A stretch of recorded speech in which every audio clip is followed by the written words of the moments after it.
ஹரி ஓம். இன்றைக்கு நாம் பார்க்குற முக்கியமான ஒரு emotions the fear of failure. தோற்று விடுவோமோ என்ற பயம். அதாவது ஒரு செயலை ஆரம்பிப்பதற்கு முன்பே அந்த தோற்று போயிடுவோமோ அப்படிங்கிற பயம். ஒரு இங்கிலீஷில் இதை ஸ்டார்டிங் ட்ரபிள் அப்படின்னு சொல்லுவோம். அந்த பயம் வந்தோடனே என்ன பண்ணுவோம், we will wait for ஒரு கரெக்ட் டைம், ஒரு ஐடியல் டைம் வரும், அப்போ நாம் இந்த ஒர்க்கை ஆரம்பிச்சுக்கலாம் அப்படின்னு நம்ம உட்கார்ந்துருப்போம். ஆனால் ஒரு உண்மை என்னன்னா, அந்த டைம் நீங்கள் எதிர்பார்க்குற மாதிரி ஒரு டைம் வராது. அப்போ இந்த பயம் இருக்கிறதுனால உங்களுக்குள்ள எதை நீங்கள் லேக் ஆகுறீங்க, எந்தெந்த விஷயத்துலனா உங்களுடைய கிரியேட்டிவிட்டி குறைஞ்சிக்கிட்டே வரும்.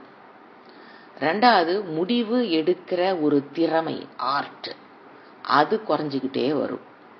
எப்போ ஒரு ஃபியர் ஆஃப் ஃபெயில்யூர் மனதில் இருக்கு அப்படின்னா அதனுடைய கான்சிக்வன்சஸ் நான் சொல்றேன்.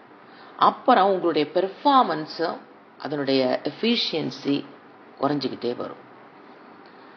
ஃபார் எக்ஸாம்பிள், இந்த காலகட்டத்துக்கு தேவையான ஒரு உதாரணத்தை எடுத்துக்கலாம். மேரேஜ். எல்லாரும் என்ன நினைக்கிறாங்க, மேரேஜ் எப்போ சக்ஸஸாக பண்ண முடியும் அப்படின்னா, ஒரு நல்ல வேலைக்கு போகணும், நல்ல சம்பளம் வாங்கிக்கணும், அப்போ தான் கல்யாணம் ஒர்க் அவுட் ஆகும், ஒரு அசையா சொத்துக்கள் நிறையா இருக்கணும், அது நம்மளுடைய கஷ்ட காலத்தில் அது உதவி பண்ணணும், பேங்க் பேலன்ஸ் இருக்கணும்.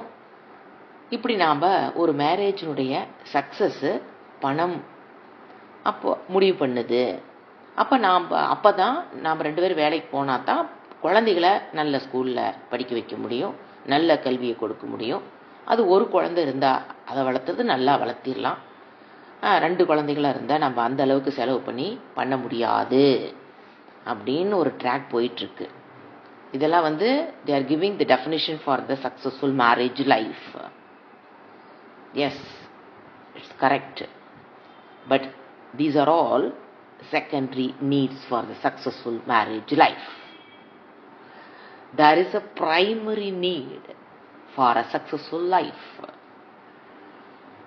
அது என்னன்னு பார்த்தீங்கன்னா, first you must learn, before marriage a girl or a boy must learn, should get enough knowledge about how to accommodate other person as such. ஒரு ஆண் தனக்கு மாறுபட்ட குணத்தை உடைய பெண்ணோடு அவளை ஏற்றுக்கொண்டு வாழ்வது எப்படி, பெண் தனக்கு மாறுபட்ட கருத்துக்களை உடைய ஆணோடு வாழ்வது, அன்பு காட்டி வாழ்வது எப்படிங்கிற அறிவை முதலில் பெறுவது சக்சஸ்ஃபுல் மேரேஜ் லைஃபுக்கு தேவை. Accommodating other person as such. கல்யாணத்துக்கு பிறகு நான் அவனை மாற்றி விடுவேன் என்று நினைக்கும் மேரேஜோ, கல்யாணத்துக்கு பிறகு நான் மனைவியை மாற்றி விடுவேன் என்று ஆணோ பெண்ணோ நினைத்தார்கள் என்றால் நிச்சயமாக அந்த கல்யாணம் வெற்றியில் சக்சஸ் ஆக முடியாது. ஏன்? யாரும் யாரையும் மாற்ற முடியாது. எப்படிங்க இவ்வளவு உறுதியா சொல்றீங்க? கிருஷ்ண பகவான் துரியோதனையும் துச்சாதனையும் மாற்றுவதற்கு எவ்வளவு முயற்சி செய்தார். அவராலேயே முடியாத ஒரு காரியத்தை அல்ப புத்தி, அல்ப சக்தி, அல்ப அறிவு கொண்ட நான் எப்படி மற்றவங்களை மாற்ற முடியும்? மாற்ற வேண்டிய அவசியமும் இல்லை, மாற்றவும் முடியாது. இந்த அறிவு முதல்ல பிஃபோர் மேரேஜ் இருக்கும். எனக்கு ஆப்போசிட்டா ஒரு குணங்கள் கொண்ட பெண்ணை அனுசரித்து அவளோடு சேர்ந்து வாழ்வது எப்படின்னு கத்துக்கணும். The primary need of successful life, not money. அடுத்தது, பிரச்சனைகள் வாழ்க்கையில் வரும்போது அதை எப்படி பொறுமையாக இருந்து கையாளுவது அப்படிங்கிறத கத்துக்கணும். சில பிரச்சனைகள் சில நாட்களில் போகும், சில பிரச்சனைகள் சில மாதங்கள் எடுக்கும், சில பிரச்சனைகளுக்கு சில வருடங்களும் ஆகும்.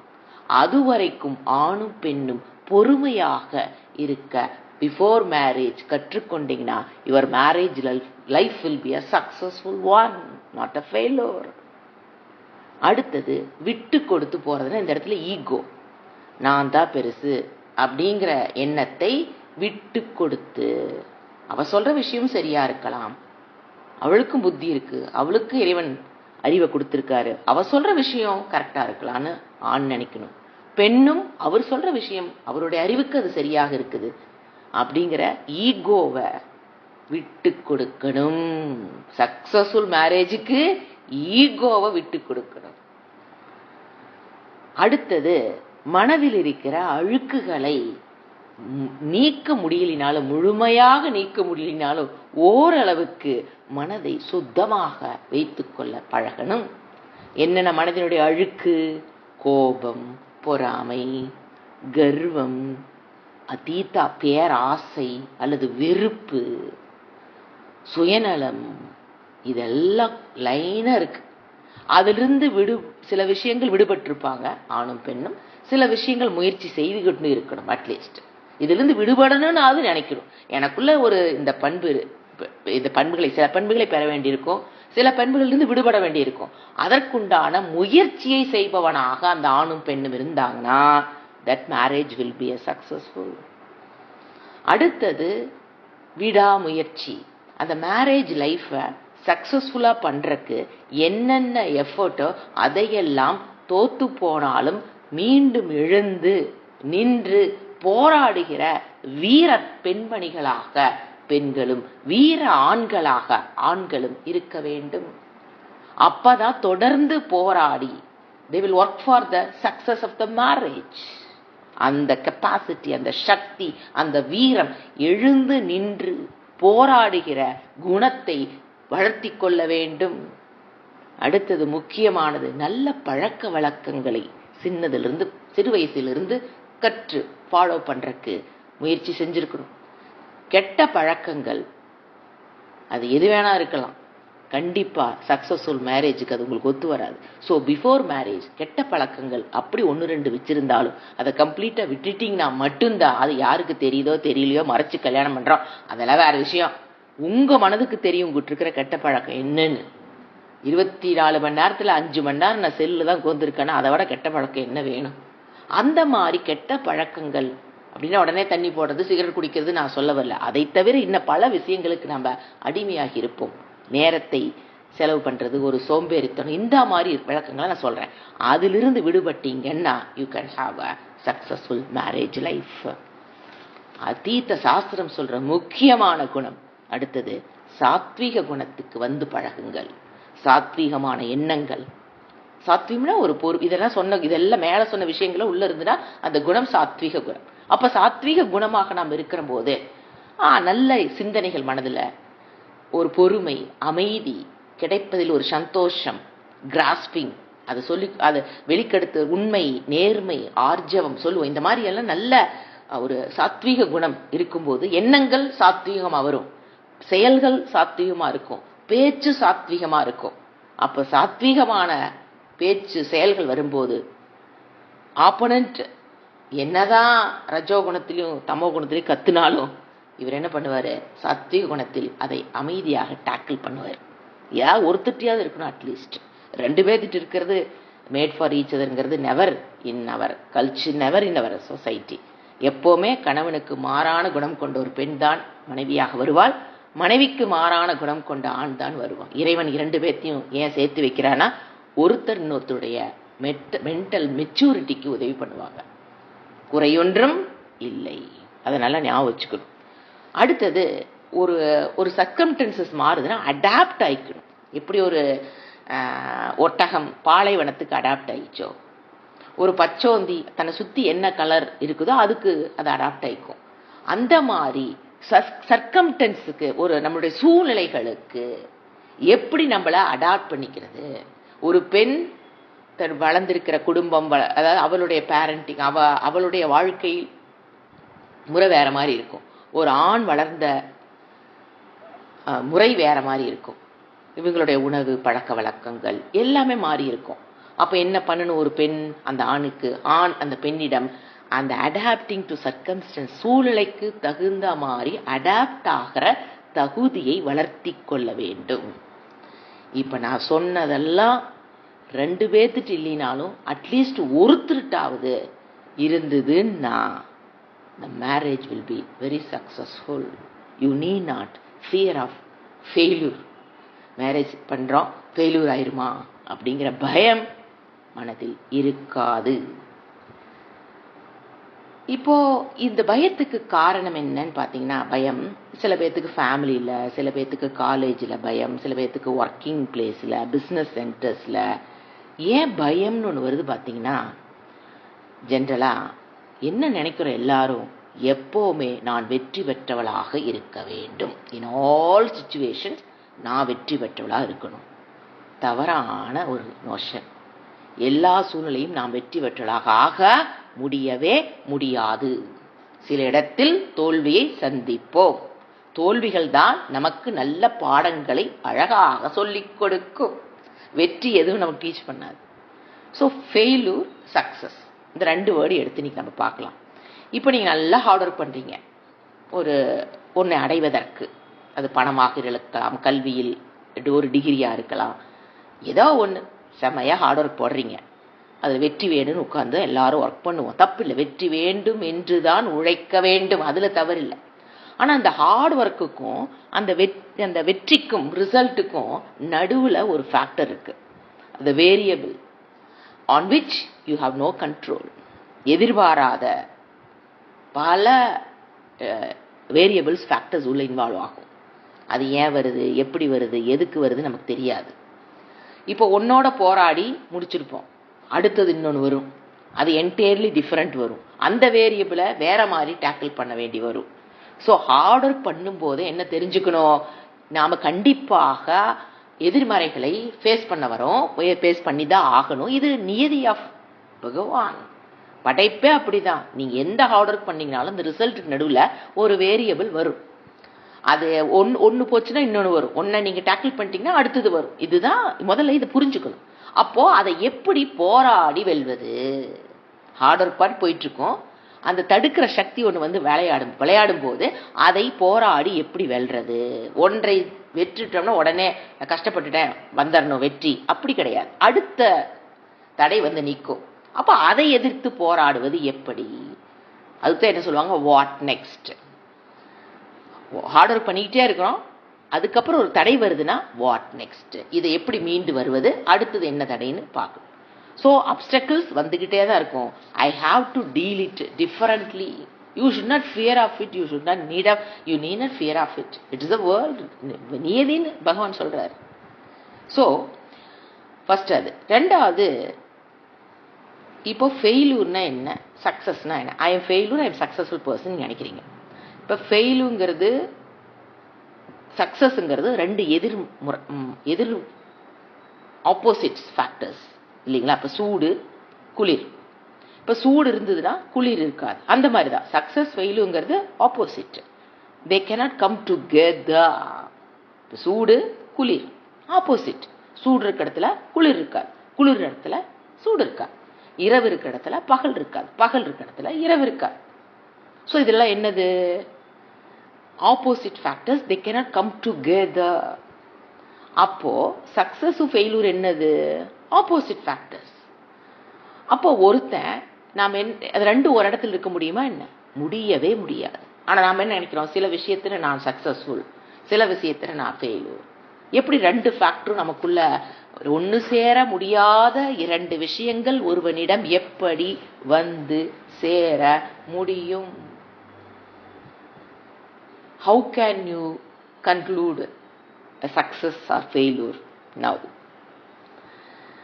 அதாவது இப்போ நீங்க பாருங்க,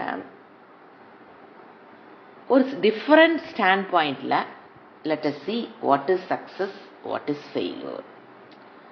Really speaking, you are not a successful person, you are not a failure person. உண்மையில அதுதான். நான் வெற்றி பெற்றவள் நீங்க எடுத்துக்க வேண்டாம், தோல்வி அடைந்தவள் நீங்க எனக்கு தேவையே இல்லை. ஏன்னா 2 ஒரு இடத்துல இருக்க முடியாது. ஃபார் சக்சஸ் எடுத்தீங்கன்னா 1000 ரீசன் நீங்க சொல்லுவீங்க நான் எப்படி வெற்றி அடைந்தேன். அதே மாதிரி ஒரு இடத்துல நீங்க தோத்து போயிட்டீங்கன்னா 1000 ரீசன் சொல்லுவீங்க, நான் ஏன் தோத்தேன். ஃபார் எக்ஸாம்பிள், +2 முடிக்கிறீங்க, நீங்க ஒரு இன்ஜினியர் ஆகணும், டாக்டர் ஆகணும், லாயர் ஆகணும், ஏதோ படிக்கிறீங்க, மார்க் கம்மியாக வந்தது. ஒரு இந்த மாதிரி காலேஜில் சேர்ந்து நீங்கள் ஒரு B Com, computer science, computer applications இந்த மாதிரி படிக்கிறீங்க. அப்போ என்ன நினச்சிக்கிறீங்க? It is a failure. ஏன்னா நான் டாக்டர் ஆக முடியல இல்லையா, நான் இன்ஜினியர் ஆக முடியல இல்லையா, அதனால நான் என்ன ஆயிருந்தா ஃபெயில்யூர். ஒரு என்ட்ரன்ஸ் எக்ஸாமில் என்னால் பாஸ் பண்ண முடியல, ஃபெயில்யூர். இந்த மாதிரி நாம் நினைக்கிறோம். ஆனால் இறைவன் என்ன சொல்றாரு? You are free from both success and ஃபெயில்யூரை புரிஞ்சுக்கணும். நான் யாரு? Free from both success and failure. ஏன்னா ஹாட்டும் கோல்டும், சூடும் குளிரும் ஒரு இடத்துல இருக்க முடியாது. ஸோ தயவு செஞ்சு don't make a judgement of yourself. என்னென்ன, I am a successful person நீங்க ஜட்ஜ் பண்ணாதீங்க, ஜட்ஜ்மெண்ட் போடாதீங்க. அதே மாதிரி நான் ஃபெயில்யூர் பர்சன் தயவு செஞ்சு ஜட்ஜ்மெண்ட் போடாதீங்க. It is a false notion, imagination, projection of yourself. உங்களை யாரும் வந்து சொல்றது இல்லை, நீங்களே வேர்ல்ட் ஆஃப் ஃபேண்டசிக்குள்ள உள்ள நுழைஞ்சு என்ன முடிவு பண்ணிக்கிறோம். So don't make a judgement. நீ பண்ற தப்பு, இந்த judgement is your mistake which gives the fear. If you want to get out of the fear of failure, you should not judge yourself. இப்போ நம்ம மனசுல 1000 ஆசை வருங்க. சிலதெல்லாம் அன்ஃபுல்ஃபில்டா இருக்கும், சிலதெல்லாம் எப்படி சொல்லலாம், மல்டிலேட்டடா இருக்கும், சிலதெல்லாம் சப்ரஸ்டா இருக்கும். இப்போ ஒரு ஆசை, நான் எங்க அப்பாவை மாத்தணும், எங்க அம்மாவை மாத்தணும், ஒரு டீச்சரை மாத்தணும், டு பி டிஃபரெண்ட். அதாவது மாத்தணுங்கிறத விட எனக்கு அந்த மாதிரி டிஃபரெண்டா, நான் இப்ப இருக்கிறத விட டிஃபரெண்டான ஒரு அம்மா இருக்கணும், அப்பா இருக்கணும், ஒரு டீச்சர் இருக்கணும். You can't make them different இல்லைங்களா? மாத்த முடியலிங் போது என்ன நினைச்சுக்கிறீங்க? அடுத்தது you think you are a failure. So நீங்க முயற்சி பண்றீங்க, ஆனாலும் நடுவில் என்ன இருக்குது, ஒரு unknown variables are involved in your success. அதனால you are not a success. அந்த இடத்துல, அந்த விஷயத்துல நீங்க சக்சஸ் ஆக முடியல. ஏன்னா அவங்களால யாரையும் மாத்த முடியாது. ஸோ இது என்ன நினைக்க முயற்சி ஒருத்தர் நல்லது சொல்லி திருத்தணும்னு நினைக்கிறீங்க, அவங்க உங்க பேச்சு கேட்கலாம், கேட்காமல் இருக்கலாம். ஏன்? எப்படி உங்களுக்கு உரிமை கொடுத்திருக்கிறாரோ இறைவன், நீ அவங்கள மாத்திரக்கு முயற்சி பண்றக்கு உரிமை கொடுத்திருக்காரோ, ஃப்ரீவில் அட்வைஸ் பண்றதுக்கு ஃப்ரீவில் கொடுத்திருக்காரோ, நீங்க யாருக்கு அட்வைஸ் பண்றீங்களோ அவங்களுக்கு இறைவன் ஃப்ரீவில் கொடுத்திருக்காரு. என்னன்னு, நீங்க சொன்னதை கேட்கலாம், கேட்காமையும் போகலாம். அதுல அவங்க எதை சூஸ் பண்றாங்கிறது அவங்களுடைய பூர்வ ஜென்மத்து புண்ணிய பாப்பம் டிசைட்ஸ். ஸோ சொல்லலாம், இது தவறு சாமி, இது சரின்னு சொல்லலாம். பட் அதை அவங்க ஏத்துக்குவாங்கன்னு நம்ம கண்டிஷன் போட்டு ஃபேமிலி மெம்பர்ஸ்குள்ள தான் பிரச்சனை அதிகம் வரும். சொல்லக்கூடாது. So this must of understanding frees you from என்ன சொல்றது, த ஃபியர் ஆஃப் ஃபெயில்யூர். நீங்க அந்த பயத்திலிருந்து நீங்க விடுபடலாம். இப்ப அந்த பயம்ங்கிறது உள்ள இருக்கிறதுனால, ஃபியர் ஆஃப் ஃபெயில்யூர், அதனால வர்ற கான்சிக்வன்சஸ் என்னன்னு பாருங்களேன். ஒரு பொறுப்புகளை, ஒரு தப்பு நடந்துருச்சுன்னா அந்த இடத்துல பொறுப்புகளை ஏற்றுக்கொள்வதற்கு மனத்துக்கு தைரியம் பத்தாது, மனம் பயப்படும், பிரச்சனை ஆயிரும். ஸோ என்டையர் உங்களுடைய திறமை, தவறு நடந்ததுன்னா அந்த பொறுப்பை நாம ஏத்துக்கிட்டோம்னா அந்த தவறை திருத்தறக்கு ஒரு வாய்ப்பு இருக்கு. தவற பொறுப்பே ஏத்துக்கலீனா how can you correct yourself? பெரிய ஒரு ஓட்டை, உங்களுடைய வளர்ச்சியில் ஒரு பெரிய ஓட்டை. இப்போ ஒண்ணு வேண்டாம், ஒரு சின்ன விஷயம், லவ் எடுத்துக்கங்க. If you think you are a failure, நீங்களுக்குள்ள ஒரு நீங்க ஜட்ஜ்மெண்ட் போட்டு வச்சிட்டீங்கன்னு வச்சுக்கங்களேன், ரியலா ஒரு கேரக்டர் வந்து உங்களை லவ் பண்ணும். ஆனா உங்களுக்குள்ள என்ன தெரியுங்களா தோணும், என்ன போய் யாராவது லவ் பண்ணுவாங்களா, இதெல்லாம் முடியுமா, முடியவே முடியாது, இந்த லவ் சக்சஸ் ஆகுமான்னு எனக்கு டவுட்டு. எங்க போய் விடுது பாருங்க, the of judgement. This is of judgement. இருக்கிற வரைக்கும் you cannot free in your relationship, you cannot be simple, you will become a complicated person னு சொல்ல வரேன். இந்த fear of failure இருக்கவங்க எல்லாருமே complicated persons. அவங்களுக்கு அவங்க ப்ராப்ளமா இருப்பாங்க, அவங்க சுத்தி இருக்கவங்களுக்கு ப்ராப்ளத்தை தான் கொடுத்துட்டு இருப்பாங்க. யாரு? மனதுக்குள்ள தோத்து போயிருவோமோன்னு பயம் இருக்கிற வரைக்கும். Be a simple person. முயற்சி பண்றோம், நடுவில் வேரியபிள் ஃபேக்டர்ஸ் இருக்கு, அதெல்லாம் கரெக்டா வந்ததுன்னா நம்ம சக்சஸை பார்க்கலாம். அதை ஏதாவது ஒன்று ஊத்திக்கிச்சுன்னா நம்ம ஃபெயிலுவரை தான் பார்க்க போறோம். அப்படிங்கிற தைரியத்தோடு நம்ம எதையும் ஆரம்பிக்கணும்.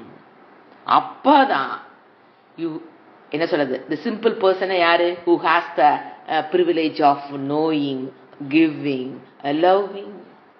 அந்த கேரக்டருக்குள்ள வந்துட்டீங்கன்னா, அந்த பிளாட்ஃபார்ம்குள்ள வந்துட்டீங்கன்னா, you can manage any situation with full of freedom and state of relaxation. That gives the happiness. ஒரு பிரச்சனை வரும்போது you can manage any situation. இந்த ஒரு நோயிங், கிவிங், லவ்விங்கிற அந்த ப்ராசஸ்குள்ள வந்து நீங்க உலகத்தோட டிரான்சாக்ஷன் பண்றீங்க அப்படின்னா you can manage any situation with full of freedom.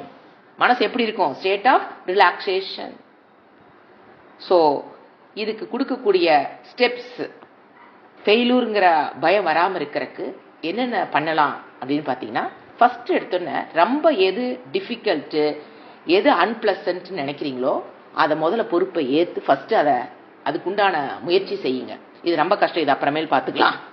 ஆஃபீஸில் 10 ஃபெயில் இருக்கும் டேபிளுக்கு மேலே, 10ஐயும் செக் பண்ணுறது, எது ஈஸின்னு பிக் பண்ணி அதை முதல்ல முடிச்சுட்டு போட்டுறது. அடுத்து 2வது எது ஈஸின்னு போட்டு அதை ஒர்க் பண்ணி ட்ராயரில் போட்டுறது.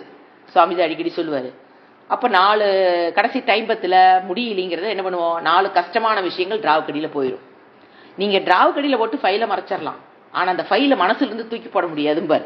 என்ன ஆகிட்டே இருக்கும், இன்னும் நம்ம 4 ஃபைல் முடிக்கல, இன்னும் நாம் 4 ஃபைல் முடிக்கல அப்படிங்கிற பயம். அந்த ஃபைல் எங்கே கேரி அவுட் போவீங்க? வீட்டுக்கு போகும்போது அந்த 4 ஃபைல் ஞாபகத்துக்கு வரும். தூங்கும் போதும், பெட்டில் இருக்கும்போதும், சினிமா பார்க்கும்போதும், ஒரு ஃப்ரெண்ட்ஸோட பேசும்போதும் அந்த 4 ஃபைல் உங்களை அகாமடேட் பண்ணி உங்களுக்குள்ளே வந்து உட்காந்துரும். ஸோ அந்த 4 என்ன பண்ணுங்க, முதல்ல எது கஷ்டம்னு இருக்கீங்க அதை முதல்ல முடிச்சிருங்க. அந்த ஃபைலை போட்டு ட்ராவ், அப்போ எல்லாத்தையும் முடிச்சுட்டு எந்திரிங்க. தென் யூ வில் ஃபீல் அந்த ஃபைல்கள் எங்கே இருக்கட்டும், ட்ராவில் மட்டும் இருக்கட்டும், உங்களுடைய மண்டைக்குள்ள வேண்டாம். அப்படி போட்டுட்டு சுத்தாதீங்க. You can have a happy life. So இந்த ஒரு சிச்சுவேஷன் வரும்போது அந்த டிஃபிகல்ட்டி, அன்பிளசண்ட்டை என்ன பண்ணணும்? பொறுத்து கொள்ளணும். அப்புறம் முடிவு எடுக்கணும். பொறுப்பை எடுத்துக்கிட்டோம், ரெஸ்பான்சிபிலிட்டி எடுத்துக்கிட்டோம்னா தான் நம்மளால முடிவே எடுக்க முடியும். அது ஃபேமிலியாக இருக்கலாங்க, ஃப்ரெண்ட்ஸாக இருக்கலாம், சொசைட்டியாக இருக்கலாம், எதா இருந்தாலும். அங்கேயெல்லாம் நம்ம சில சமயம் பார்த்தீங்கன்னா ரொம்ப ஹார்டு டெசிஷன்ஸ் எடுக்க வேண்டி வரும், அல்லது ஒரு அன்பிளசன்ட் டெசிஷன்ஸ் நம்ம எடுக்க வேண்டிய சூழ்நிலையில் வந்துருவோம். அப்போ அந்த மாதிரி ஒரு முடிவு எடுக்கிற சமயத்தில் ஒரு ஒரு சின்ன வட்டம் போட்டு அதில் உட்காந்து அந்த பிரச்சனையை திங்க் பண்ணாம, சமஷ்டின்னு சொல்லுவோம். ஒரு you bring that problem it big picture, bigger பிக்சர்க்குள்ள கொண்டு வாங்க. யூ கேன் டேக் ஒன்லி நல்ல குட் டெசிஷன் எப்போ எடுக்க முடியும்? When you see the problem எதுக்குள்ள கொண்டு போங்க, ஒரு பிக்கர் பிக்சர், அதாவது ஒரு சமஷ்டியாக அந்த பிரச்சனையை நினச்சி பார்க்கணும்.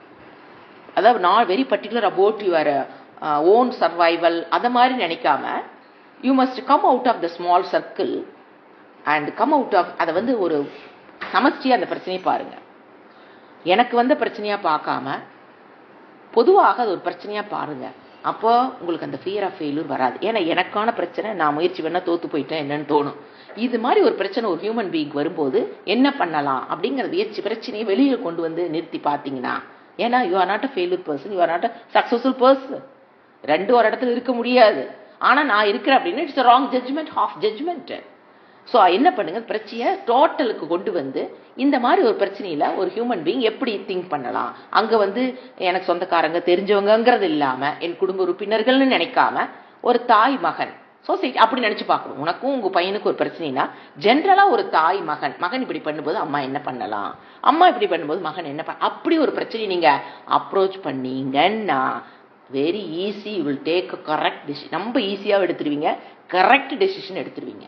எப்போ தனக்குன்னு ஒரு வட்டம் போட்டு என் பிரச்சனை, என் அம்மா, நான் அப்படிங்கும்போது முடிவுகள் பல சமயம் தவறாக போய்விடும். அடுத்தது அந்த கம்யூனிகேஷன் வெரி இம்பார்ட்டன்ட். அந்த ஃபெயிலூர் ஆகாமல் இருக்கிறதுக்கு கம்யூனிகேஷன், நீங்கள் தொடர்பு கொள்றவங்ககிட்ட குட் கம்யூனிகேட்டராக இருக்கணும். ஒரு பிராட் சென்ஸில் முடிவெடுக்க தெரியணும். சுயநலமாக முடிவெடுக்க கூடாது. அப்புறம் இன்னொரு பெரிய ஃபேக்டர், எந்த செயலையும் ஏன் போஸ்ட்போன் பண்ணுறோம், அதாவது போஸ்ட்போன் பண்ணுறக்கும் ப்ரோக்ராஸ்டேஷன் சொல்லுவோம், ப்ரோக்ராஸ்டினேஷன் சொல்லுவோம் இங்கிலீஷில். அதாவது போஸ்ட்போன் பண்ணுறது வேற, தள்ளி போடுதல்ங்கிறது 2 விதமான தள்ளி போடுதல். இப்போ ஒன்று டெலிபரேட்டாக பொறுமையாக இந்த காலகட்டம் வரைக்கும் இந்த பிரச்சனையை தள்ளி போட்டு ஒரு முடிவு எடுக்கலாம் அப்படின்னு பிளான் பண்ணி வித் ப்ராக்டிக்கல் ரீசன் காலத்தே பயிர் செய்யன்னு சொல்கிறேன் பார்த்தீங்களா, அந்த மாதிரி. இப்போ ஆடி மாதம் வரட்டும், பயிர் செய்யலாம், பருவத்தே பயிர் செய். அப்போது அது வரைக்கும் வெயிட் பண்ணி நம்ம பண்ணுறோங்கிறது வேற.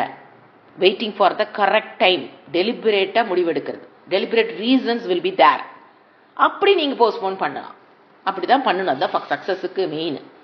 ஆனால் நிறைய பேர் என்ன பண்ணுவோம், டிலே பண்ணுறோம் அப்படின்னா, ஐயோ ஒரு டிஸ்கம்ஃபர்ட்டு ஆயிருமோ, நெகட்டிவாக ஏதாவது நடந்துருமோ, தோற்று போயிருமோன பயம், ஒரு மோட்டிவேஷன் இல்லாததுனால கஷ்டமான சூழ்நிலை வந்தால் நம்மளால ஜமாளிக்க முடியுமா, ஐயோ வேண்டாம் அவாய்ட் பண்ணிடலாம் இப்போதைக்கு. அப்புறம் என்ன சொல்லுவாங்க தெரியுங்களா, அவங்கெல்லாம் மறுபடியும் பார்க்கலாம். அந்த பார்க்கலான்னு ஒரு வேர்டு சொல்கிறாங்கடாவே உள்ள இதெல்லாம் பயம் ஓடுதுன்னு அர்த்தம்.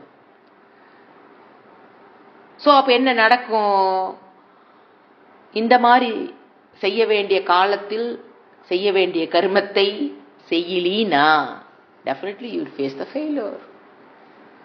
It's a golden rule. எப்போவுமே எது எனக்கு அன்பிளசன்ட்னு தோணுதோ அதை ஃப்ரீ வில்ல யூஸ் பண்ணி ஃபஸ்ட்டு அதை எடுத்து வச்சு அதை ஏன்னா எது ரொம்ப கஷ்டமான ஒரு செயலோ அதை முதல்ல எடுத்து வச்சு டேக்கிள் பண்ணிட்டீங்கன்னு வச்சுக்கோங்களேன், நீங்கள் அதை முடிச்சிட்டீங்க அப்படின்னாவே அது ஒரு எனர்ஜி கொடுக்கும். முதலில் ஒரு வெற்றியை தேடு, அந்த வெற்றி உங்களுக்கு மற்ற வெற்றியை கொண்டாந்து சேர்த்தும்பார் சுவாமிஜி. அப்போ அதை எடுத்து வச்சு டேக்கிள் பண்றோம்.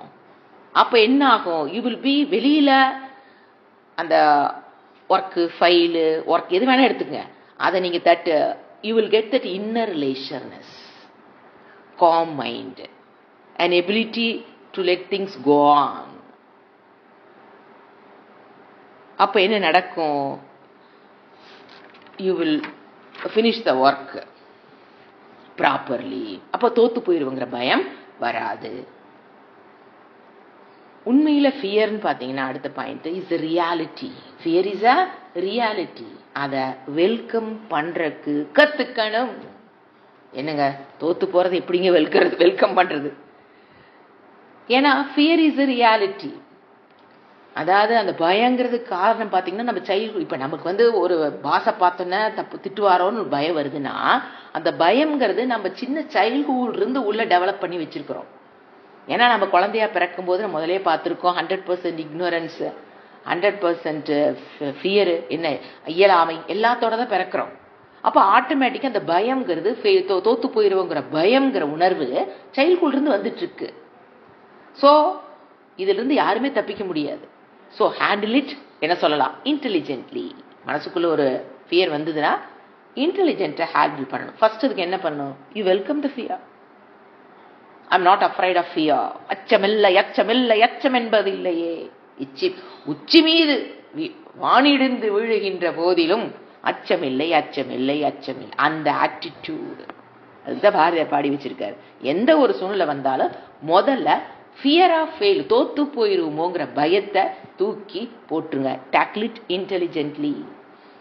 You have no fear of fear. The first step. என்ன பண்ணணும், no fear of fear is the first step. அப்படின்னு அது எப்படி கிடைக்கும், வெல்கம் த ஃபியர்.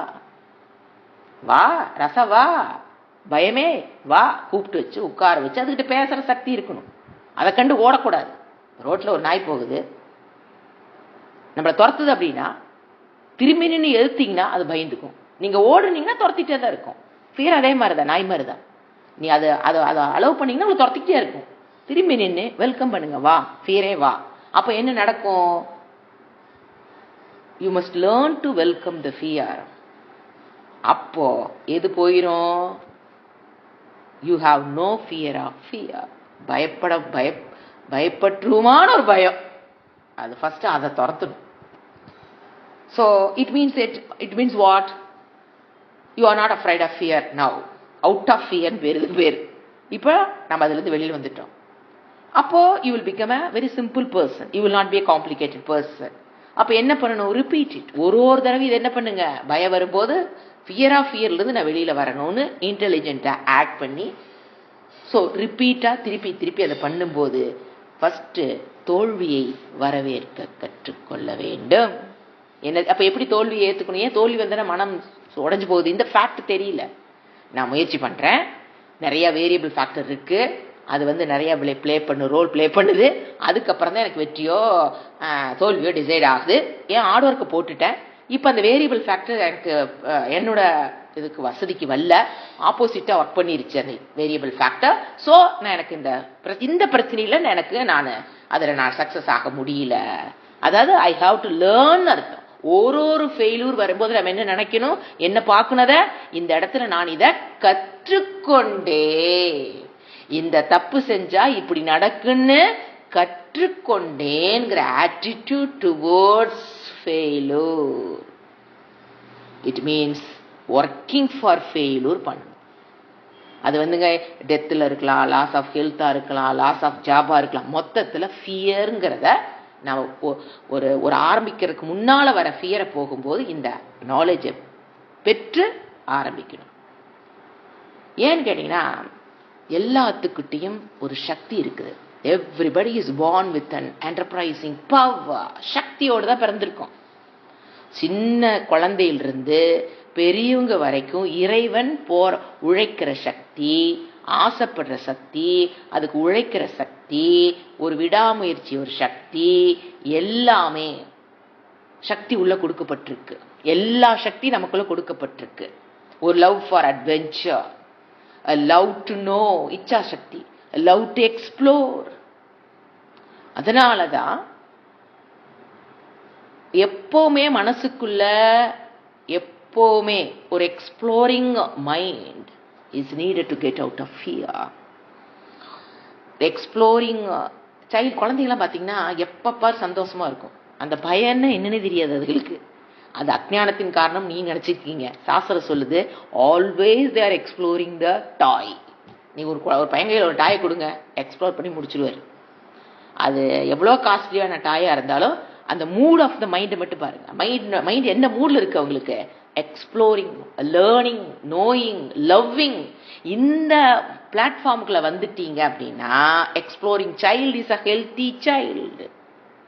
அந்த child, this child must be inside you till your death to have a happy life, to get out of fear. நீங்க இதை மறுபடியும் சிந்திச்சு பாருங்க. கடைசியில் நம்ம என்ன முடிவு பண்றோம்னா, please don't do of judgement. என்னென்ன, நான் தோல்வி உற்றவள் அல்லது நான் வெற்றி பெற்றவள், இந்த மாதிரி ஜட்ஜ்மெண்ட் போடாதீங்க. வாழ்க்கையில் ஒரு ஹார்ட் ஒர்க் பண்ணுறீங்க, முயற்சி பண்ணுறீங்க, அதுக்குண்டான வேரியபிள்ஸ் எல்லாம் கரெக்டாக அதை நான் விடாமுயற்சியை நின்று போராடி எல்லாமே ஸ்மூத்தாக போச்சுன்னா எதை பார்ப்பேன்? நான் வெற்றியை பார்ப்பேன். ஹார்ட் ஒர்க் பண்ணுறேன், நடுவில் இருக்கிற வேரியபிள் ஃபேக்டர்ஸ் வரும், நான் எதிர்த்து நின்று போராடி அது எல்லாமே ஓகே ஆச்சுன்னா நான் எதை பார்ப்பேன்? இல்லைன்னா ஃபெயிலூருங்கிறது இட்ஸ் நாட் நாம் கவலைப்படுற அளவுக்கு அது ஒரு பெரிய விஷயம் அல்ல. அது எனக்கு பல பாடங்களை, வாழ்க்கையில் பல பாடங்களை சொல்லிக் கொடுக்கறதுக்காக வருது. So you welcome failure. then only you get a manobalam, mental strength, which give you the calmness, which give you the satisfaction, contentment mind. அப்பதான் மனம் அமைதியாகும். then only you can have a happy life. All my best wishes to all of you to get out of the fear of fear and to have a happy life. Thank you. Hari Om.